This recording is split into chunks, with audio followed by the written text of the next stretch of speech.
بسم الله الرحمن الرحيم.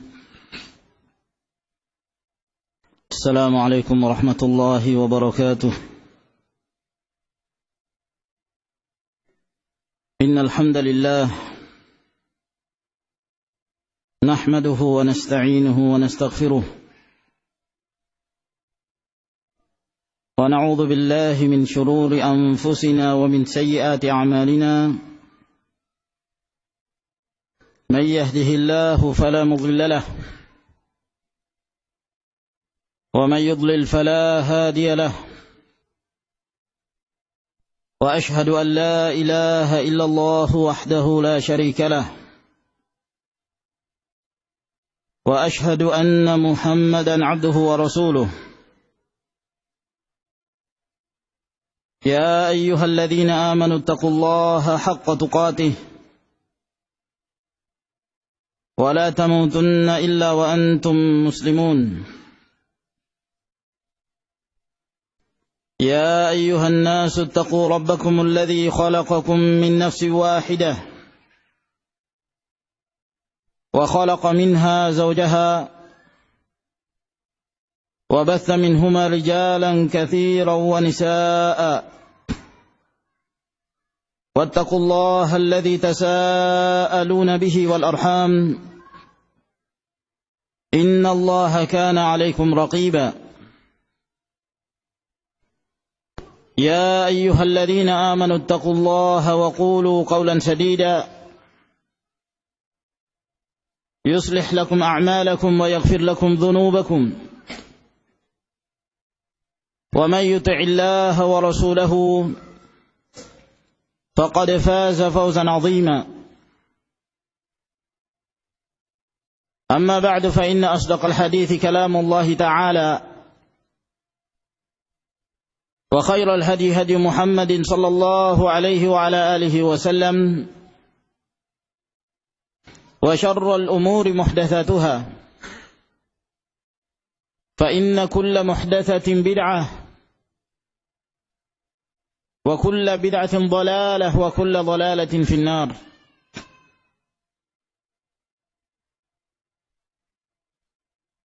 Kaum muslimin dan muslimat rahimakumullah, walhamdulillah, kita kembali berijtima' pada malam hari ini di Masjid Al-Istiqamah dalam rangka untuk menuntut al-ilmu syar'i, mempelajari agama Allah Subhanahu wa ta'ala, yang mana seorang yang senantiasa istimrar, berkesinambungan dalam menuntut ilmu, maka akan mengangkatnya kepada derajat yang mulia di sisi Allah Subhanahu wa ta'ala. Oleh karenanya Rasulullah sallallahu alaihi wasallam di dalam hadis yang diriwayatkan oleh Ibnu Abdul Barr dalam kitabnya Jami'u Bayanil Ilmi wa Fadlih, dari hadis Qais bin Amr al-Mula'i, dan juga datang dari sahabat Hudzaifah bin al-Yaman radhiyallahu ta'ala anhu, di mana Rasulullah sallallahu alaihi wasallam bersabda, "Fadlul ilmi khairun min fadlil ibadah." Keutamaan ilmu itu lebih baik dan lebih utama daripada keutamaan beribadah. Wa milakud din al-wara', dan kunci agama ini adalah bersikap wara', meninggalkan sesuatu yang dikhawatirkan akan mendatangkan kemudaratan di akhirat. Maka di dalam hadis ini Rasulullah sallallahu alaihi wasallam menyebutkan tentang keutamaan ilmu, bahwa ilmu itu lebih afdal daripada ibadah, walaupun ilmu termasuk dalam jenis ibadah. Namun yang dimaksud oleh Nabi sallallahu alaihi wasallam adalah bahwa ilmu yang kita pelajari dari al-ilmu syar'i yang akan menerangi agama kita di saat kita hendak mengamalkannya. Maka ini akan memberikan manfaat kepada kita yang menuntut ilmu, demikian pula akan memberikan manfaat kepada orang lain. Di saat kita memiliki ilmu, walaupun itu satu ayat ataukah satu hadis, lalu kita sampaikan kepada yang lainnya, maka Nabi sallallahu alaihi wasallam bersabda dalam riwayat Imam Muslim, "Man dalla ala khairin kafa'ilih." Barang siapa yang membimbing seseorang kepada kebaikan, maka dia seperti orang yang melakukannya, sehingga dia terus mendapatkan pahala. Bahkan walaupun dia telah meninggalkan dunia, selama masih ada orang yang memanfaatkan ilmunya, maka itu akan menjadi pahala bagi dia. Berbeda dengan seorang yang melakukan satu jenis ibadah yang tidak dirasakan oleh yang lainnya. Seorang melaksanakan sholatus sunnah, yang merasakannya dan mendapatkan pahalanya adalah dia sendiri, tidak berpengaruh kepada yang lainnya. Oleh karena itu Al-Imam Ahmad rahimahullahu ta'ala lebih mengutamakan seorang yang menuntut ilmu daripada seorang yang memperbanyak ibadah.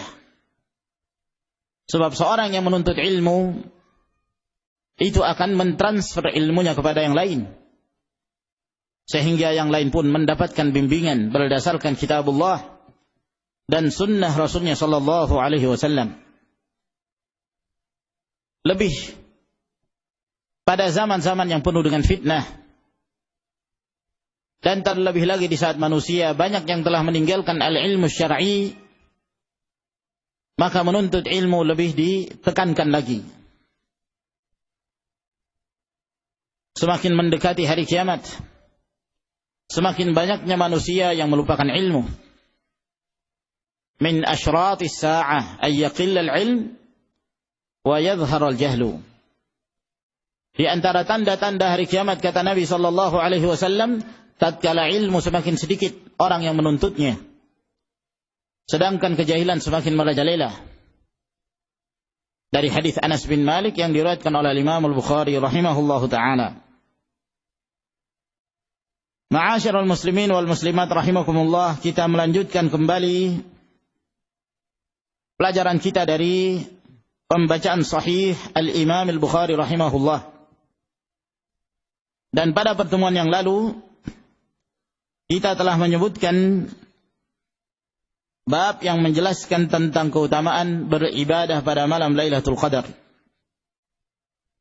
Dan telah kita sebutkan hadis Abi Hurairah radhiyallahu taala anhu, di mana Rasulullah sallallahu alaihi wasallam bersabda, "Man yaqum lailatal qadri imanan wa ihtisaban, ghufira lahu ma taqaddama min dhanbihi."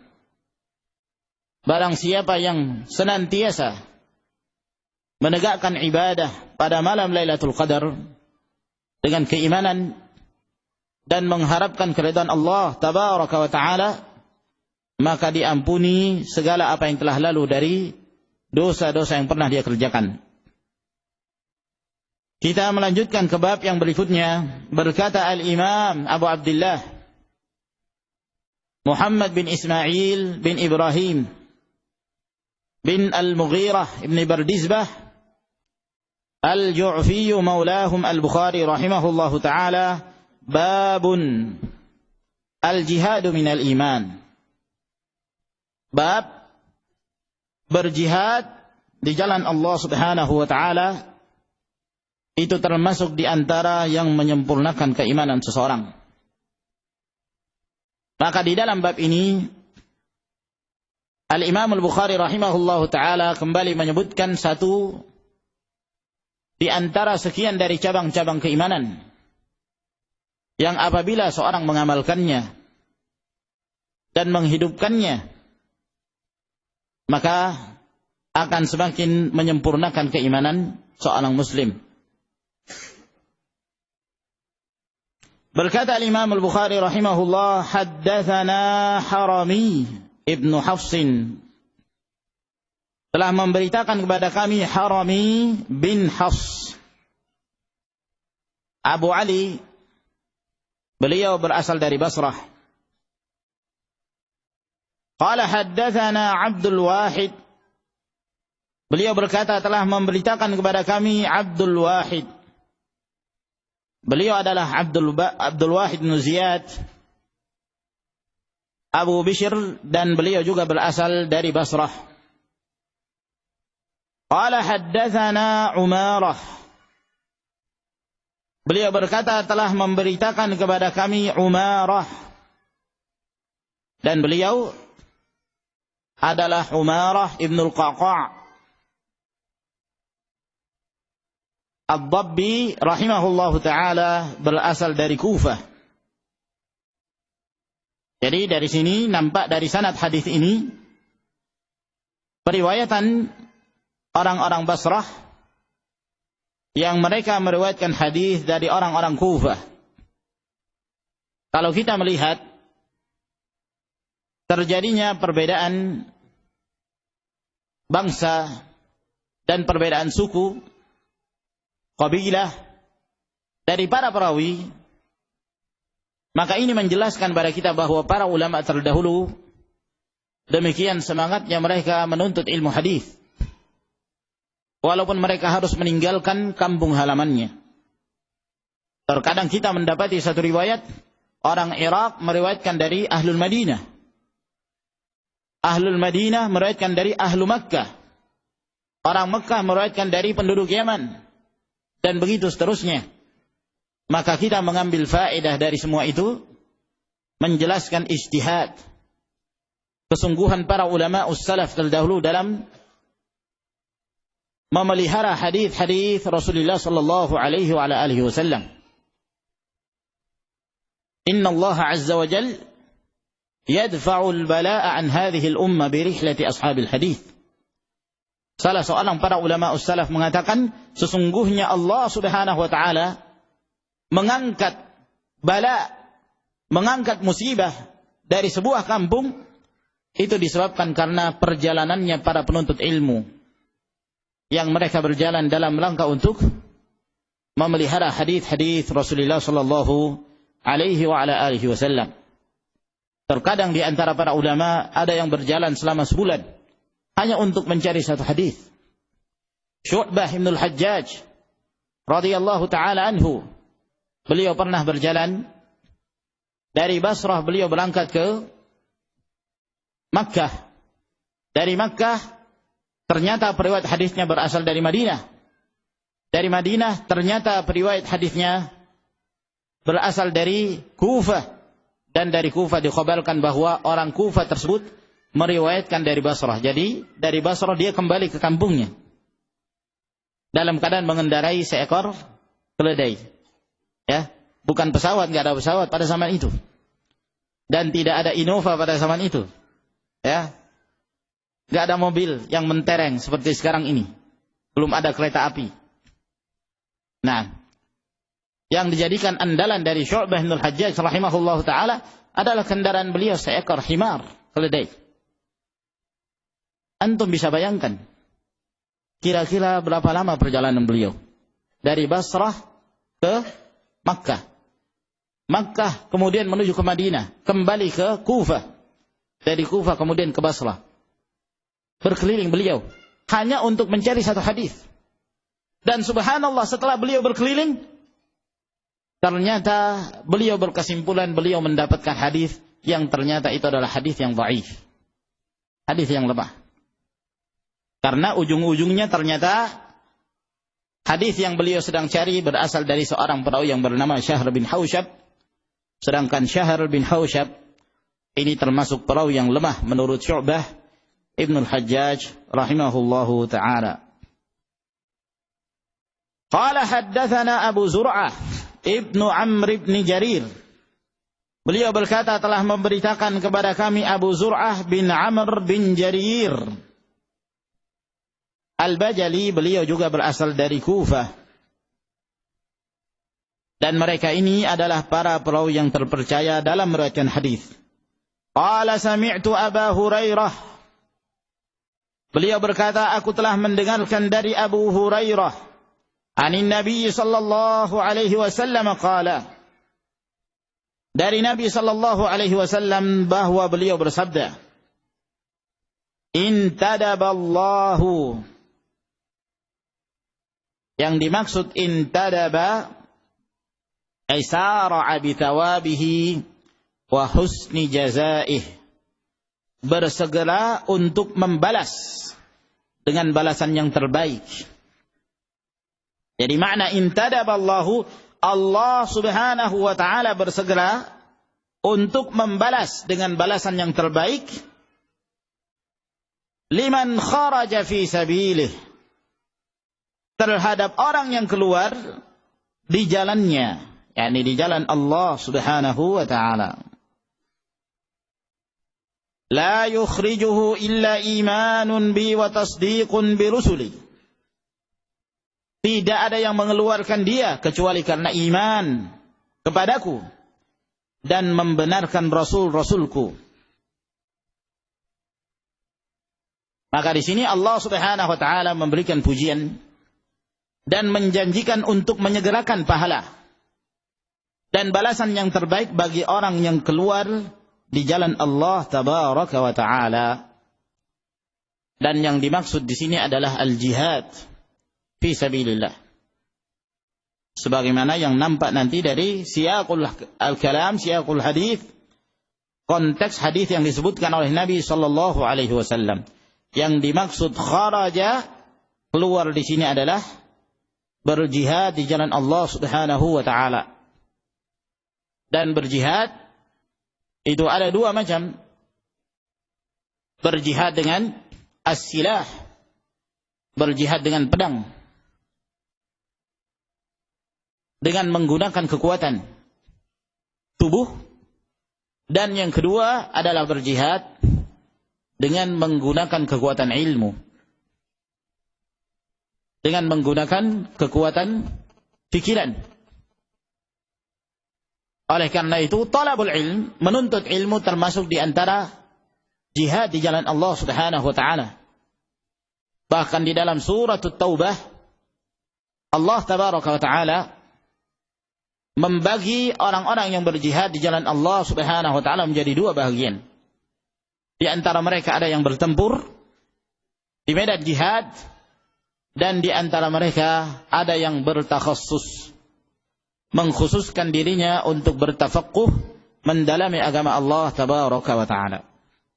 Falaula nafara min kulli firqatin minhum ta'ifatun liyatafaqqahu fid din wa liyunziru qaumahum idza raja'u ilaihim wa la'allahum yahdharun.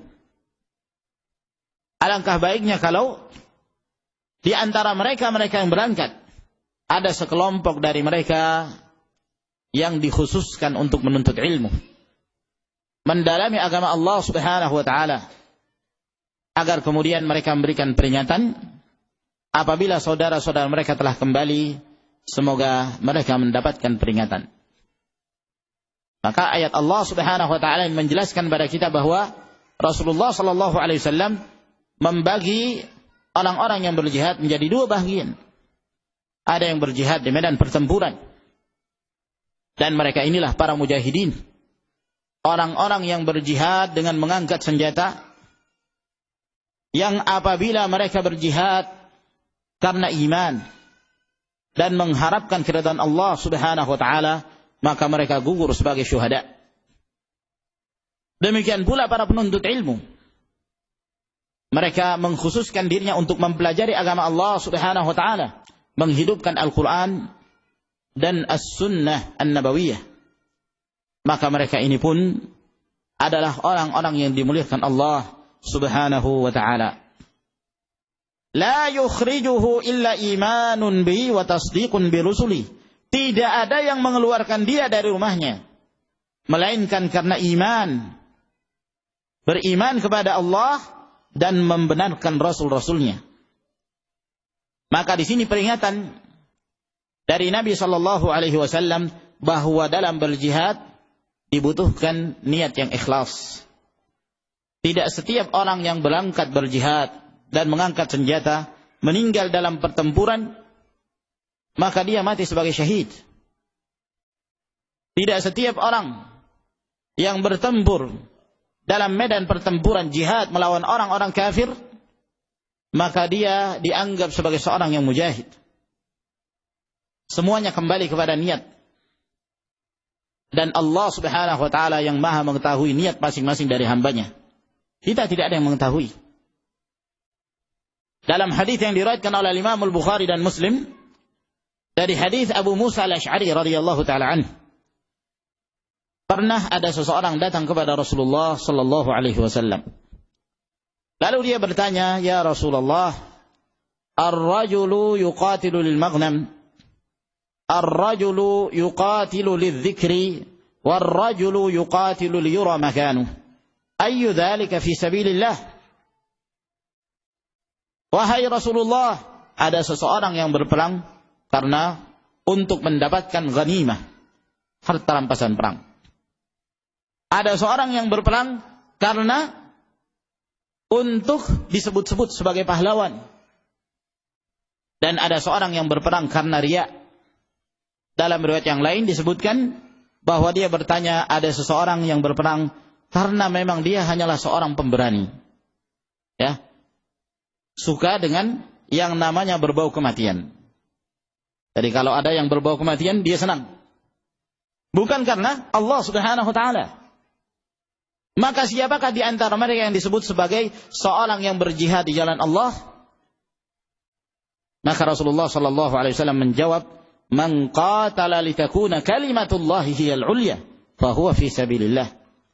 Barang siapa yang berperang dalam rangka untuk meninggikan kalimat Allah Subhanahu wa taala, maka itulah yang dinamakan fi sabilillah, di jalan Allah Subhanahu wa taala. Jadi kadang-kadang perbuatan sama-sama maju ke medan pertempuran, sama-sama sebagai pemimpin dalam pertempuran, akan tetapi matinya berbeda dalam hal kedudukan mereka di sisi Allah Subhanahu wa taala. Mereka sama-sama mati dalam jihad, akan tetapi yang membedakan adalah niat mereka. Ada seorang yang berjihad semata-mata untuk mendapatkan pujian, untuk mendapatkan kedudukan di sisi manusia. Ada pula yang berjihad karena Allah Subhanahu wa taala. Makanya tidak diperbolehkan bagi seorang untuk memvonis terhadap seorang yang meninggal dalam pertempuran dengan penyebutan syahid. Asy-syahid fulan. Tidak diperbolehkan. Al-Imam Al-Bukhari rahimahullah, beliau menyebutkan bab di dalam sahihnya, babu la yuqalu fulanun syahid. Bab tidak dikatakan kepada si fulan bahwa dia mati syahid. Tidak boleh. Kecuali yang telah disebutkan oleh Allah dan Rasulnya sallallahu alaihi wasallam. Namun seorang yang berjihad di jalan Allah Subhanahu wa taala, kita boleh mendoakan, nas'alullaha ta'ala ay yunilahu syahadah atau yu'tiyahu syahadah. Kami memohon kepada Allah semoga si fulan diberikan syahadah di sisi Allah Subhanahu wa taala sebagai seorang yang mati dalam keadaan syahid. Adapun memvonis, memastikan bahwa si fulan mati syahid, maka ini tidak diperbolehkan. Di zaman Rasul sallallahu alaihi wasallam, sebagaimana yang diriwayatkan oleh Imam Al-Bukhari rahimahullah, ada seorang yang bertempur bersama para sahabat. Dan orang ini dalam setiap pertempuran itu selalu berada di barisan terdepan, menebas leher orang-orang musyrik. Sampai-sampai di antara para sahabat ada yang memberikan pujian terlalu tinggi kepada orang ini. Di antara mereka ada yang mengatakan, orang ini telah mendahului kami masuk ke dalam syurga. Berita ini sampai kepada Rasulullah sallallahu alaihi wasallam, maka Rasulullah mengatakan, bal huwa finnar. Orang itu pasti masuk neraka. Kaget para sahabat. Orang ini dalam setiap pertempuran selalu berada di barisan terdepan dan sangat bersemangat dalam menebas lehernya orang-orang musyrik. Kok bisa Rasulullah sallallahu alaihi wasallam mengatakan si fulan ini pasti masuk ke dalam neraka? Maka salah seorang dari para sahabat yang mendengarkan sabda Nabi sallallahu alaihi wasallam ini penasaran. Beliau ingin membuktikan apa sih yang dilakukan oleh orang ini sehingga Rasulullah sallallahu alaihi wasallam mengatakan si fulan pasti masuk neraka. Maka terus diikutilah kemana saja orang ini pergi oleh sahabat tersebut.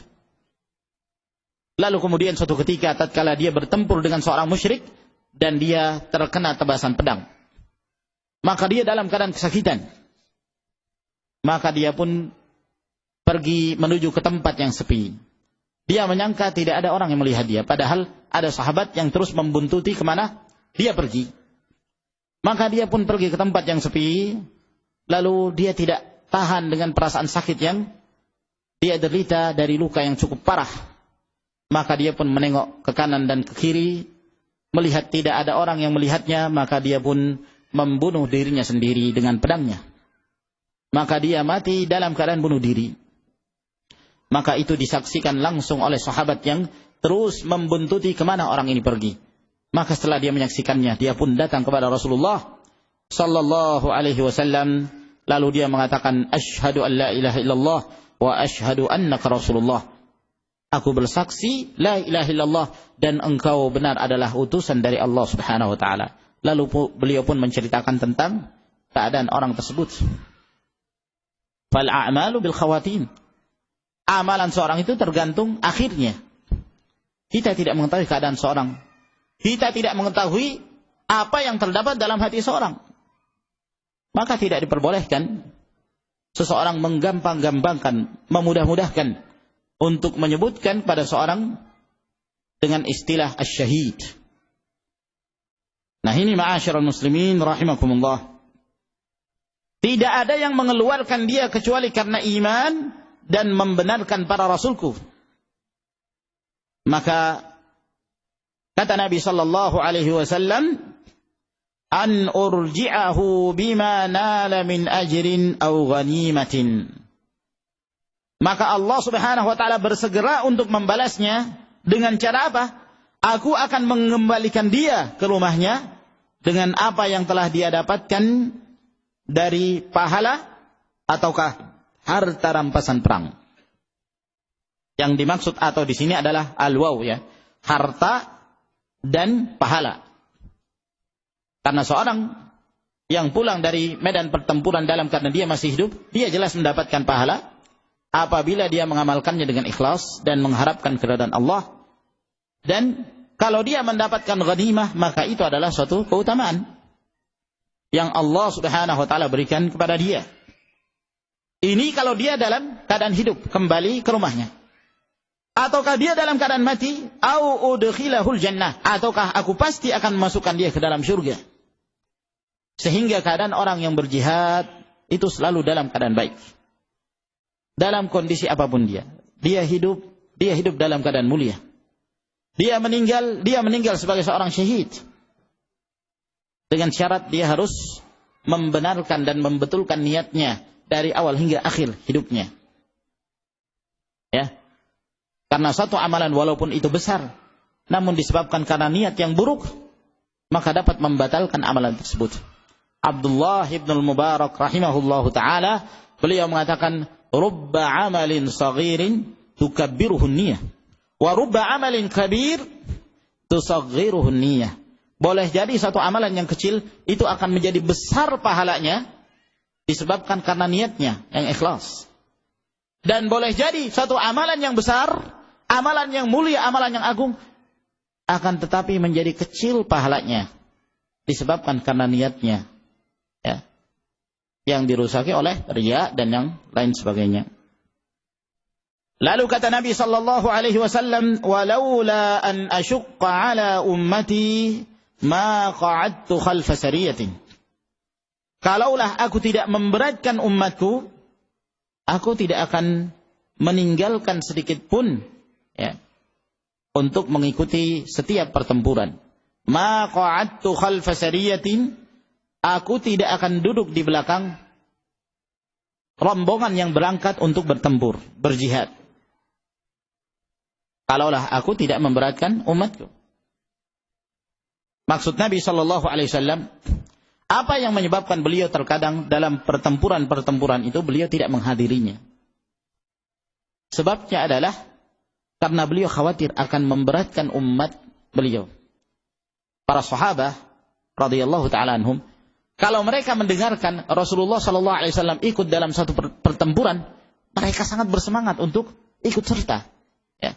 Kemana saja Rasulullah sallallahu alaihi wasallam ikut bertempur, maka mereka ingin ikut bersama Rasulullah alaihi salatu wasallam. Maka ini yang memberatkan Rasulullah alaihi salatu wasallam.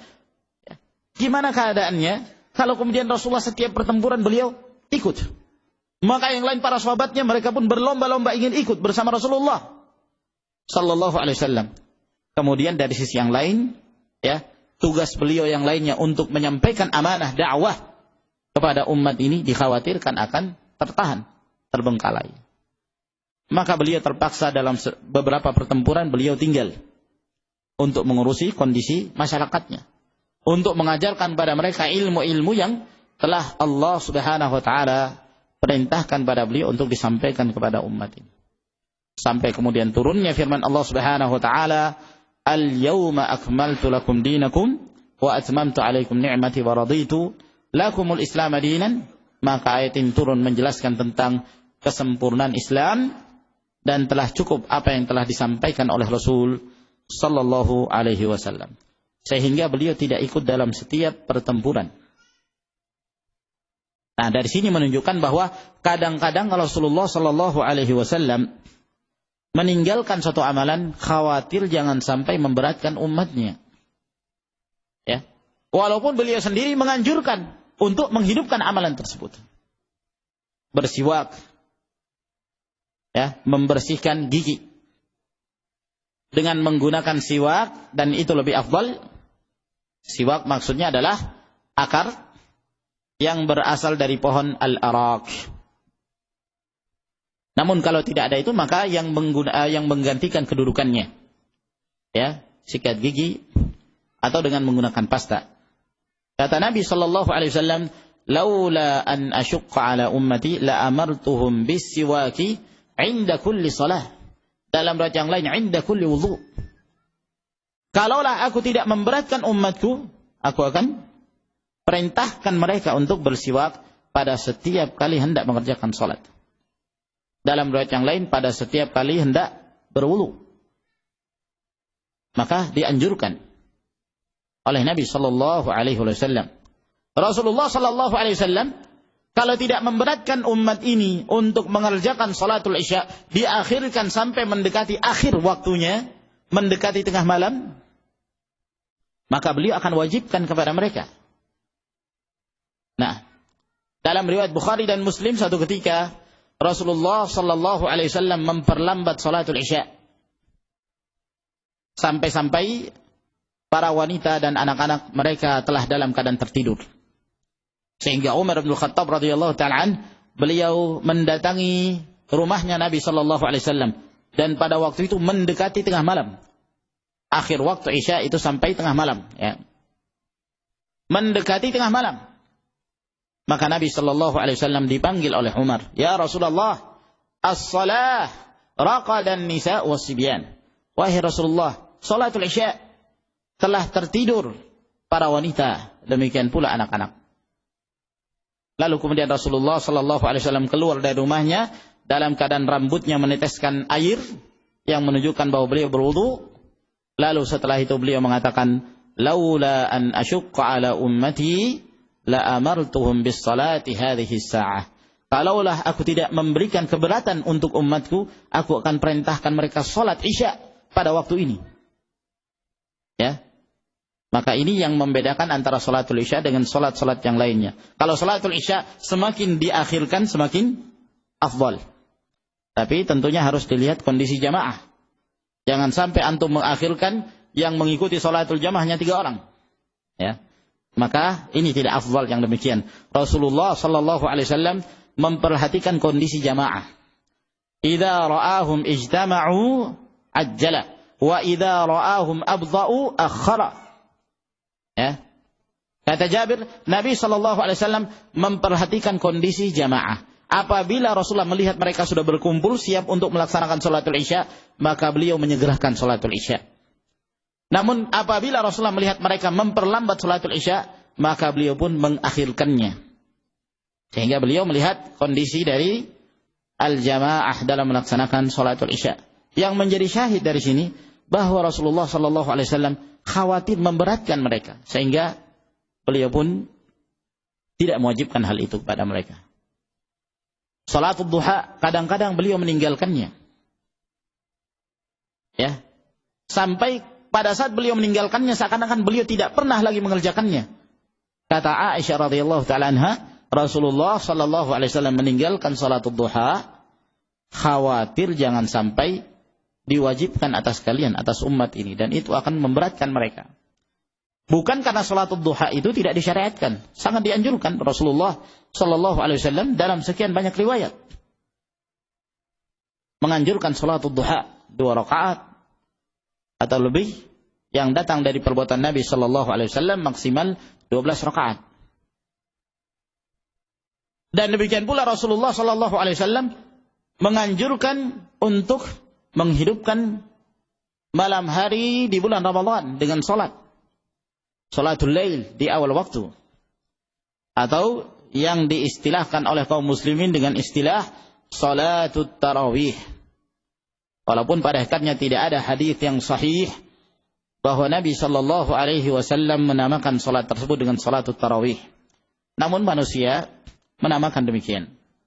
Itu adalah salatul lail. Hanya saja para ulama menyebut dengan istilah salatut tarawih karena memiliki perbedaan ya dengan salat-salat di luar bulan Ramadan. Rasulullah sallallahu alaihi wasallam menganjurkan salatul lail pada malam-malam Ramadan dengan berjamaah. Sehingga beliau sempat keluar. Ya. Satu malam, pada malam yang kedua semakin banyak para sahabat yang berkumpul. Pada malam yang ketiga beliau tidak keluar. Ya, beliau sengaja untuk tidak keluar. Sampai kemudian di subuh hari beliau keluar, lalu kemudian beliau menjelaskan alasan kenapa beliau tidak keluar pada malam harinya. Khawatir diwajibkan atas umat ini. Maka ini ma'asyiral ikhwah rahimakumullah, ya, Rasulullah sallallahu alaihi wasallam kadang-kadang meninggalkan sesuatu untuk menjelaskan tentang tidak wajibnya amalan tersebut. Walaula an asyqa ala ummati ma qa'adtu khalfa sariyatin. Kalaulah aku tidak memberatkan umatku, aku tidak akan duduk di belakang pasukan.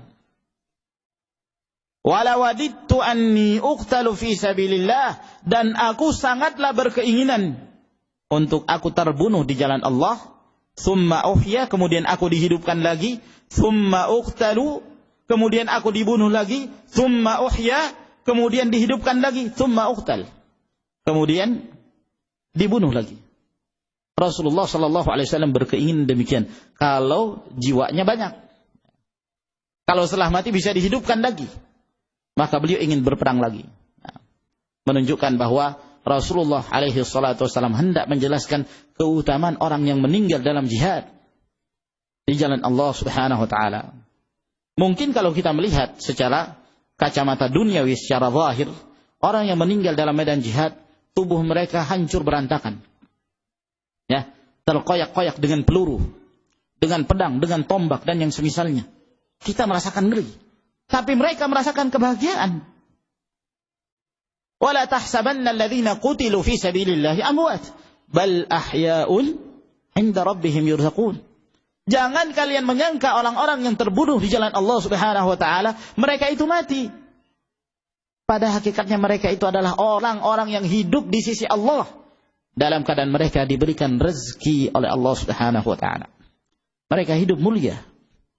Ruh-ruh mereka itu berada di tembolok, di tengah burung hijau yang ada di dalam surga.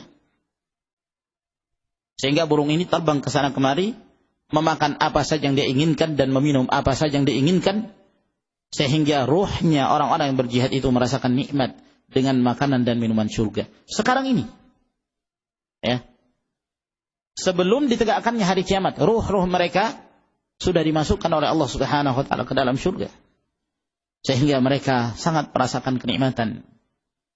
Dan mereka mengatakan pada Allah, ya Allah, adakah yang bisa mengabarkan kepada keluarga kami di sana agar mereka tidak perlu bersedih, ya, dengan kematian orang-orang yang meninggal di jalan Allah Subhanahu wa taala. Maka Allah mengatakan, akulah yang akan mengabarkan kepada mereka.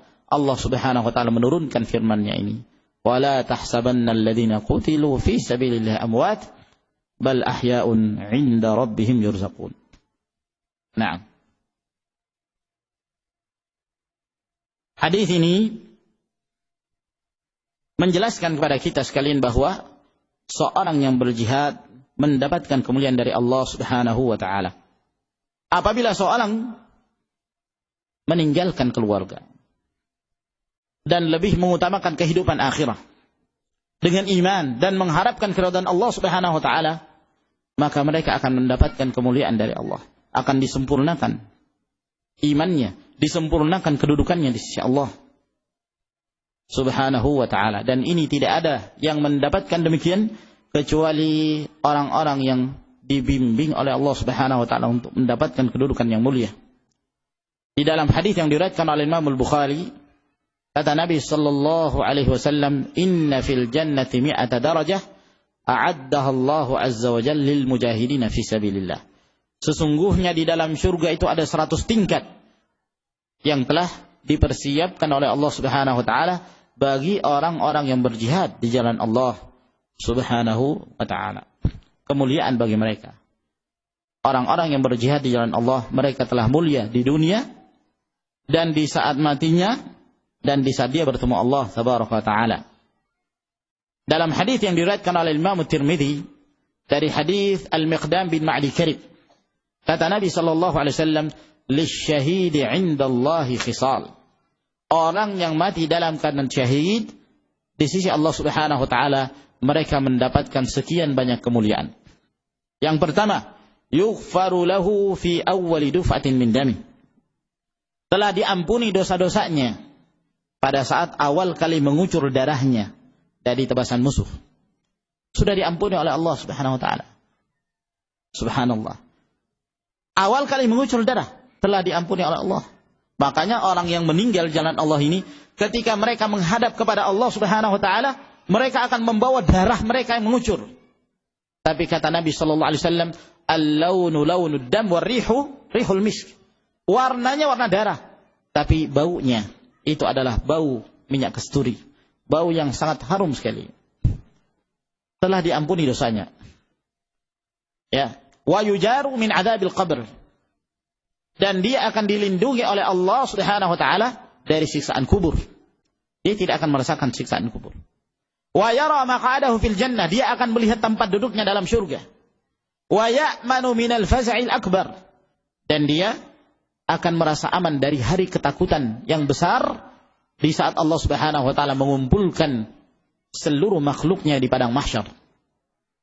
Ya. Wa yuhalla hullatal iman wa yuzawwaju bi 72 min al-hurul 'ain atau bi 72 min al-hurul 'ain, dan dia akan dipakaikan dengan pakaian keimanan dan dia akan dinikahkan dengan 72 bidadari surga. Wa yashfa'u fi 70 qariban min ahlih, dan dia diberikan hak untuk memberikan syafaah kepada 70 orang dari kerabatnya. Subhanallah, demikian banyak kemuliaan yang disebutkan oleh Nabi sallallahu alaihi wasallam bagi seorang yang ikhlas dalam berjihad jalan Allah Subhanahu wa taala. Semoga Allah Tabaraka wa taala senantiasa memberikan hidayah kepada kita sekalian, dan semoga Allah Subhanahu wa taala menjadikan kita di antara orang-orang yang meninggal dalam keadaan syahid yang mengharapkan ridha Allah Subhanahu wa taala. Wallahu taala a'lamu bissawab. Saya kira sampai di sini ikhwan. Wa akhiru da'wana alhamdulillahi rabbil alamin. Wassalamu alaikum warahmatullahi wabarakatuh.